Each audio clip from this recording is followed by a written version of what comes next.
In this video, we're going to be talking about the anatomy and functions of the nose. The nose is one of the most ancient as well as important part of the five senses that we have. The nose not only helps activate our sense of smell, it also helps with filtering and also acting as a channel for the respiratory system, in that case, breathing. Not only that, but the nose can also help detecting in dangerous situations. For example, if there's a lot of smoke, you'll probably assume that there's a fire. Here, the brain immediately kicks in the sympathetic nervous system, or the fight and flight nervous system. In this case, you would run away from the fire and get to safety. So in this video, we're just going to be talking about the parts and functions of the nose. So we're going to be traveling in the pathway that air travels in through the nose. First is the nostril. This is the opening, and that's how air comes in through the nose. This above part over here, this above part is known as cartilage. It's much more less harder than bone, and it's also way more flexible. Hence, we're able to move it. And cartilage is basically a soft tissue that's more flexible. It also helps shape this bulgy part over here. Now, if we go more up, we get into the nasal bone. This is, as you see, way more harder and helps shape the entirety of the external feature of the bone, this entire skin part.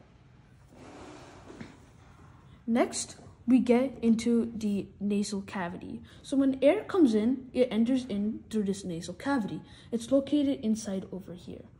The nasal cavity is a humongous gap that allows the air to be warmed before entering into the trachea or the windpipe. And that's right before the lungs. If you're smelling something, the object that you're smelling, some of the molecules will go into your nose.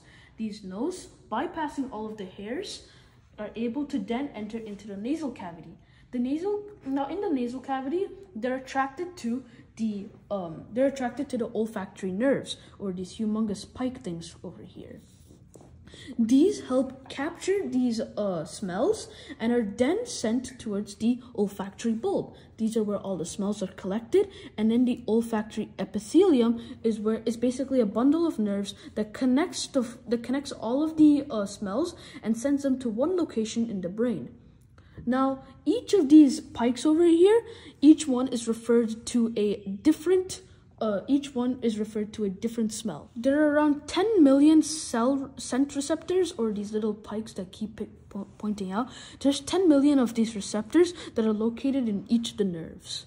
If you're smelling something like salty or something cheesy, then it would be referred to as a certain location in the brain that is able to process and interpret how to deal with the food and also how to respond to it. When the olfactory epithelium sends it out in the brain, they send it to two locations.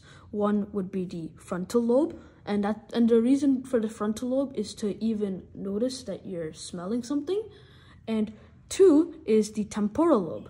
The temporal lobe contains these two parts, that being the amygdala and the hippocampus. The hippocampus relates and turns the smells from short-term memory to long-term memory, and this is tied with the emotions in the amygdala. So let's say you smell cereal. If you typically don't like cereal, you would refer it to sad emotions or something. So basically, this memory tied to emotion was an evolutionary instinct, and basically that was to help us to keep from eating dangerous foods.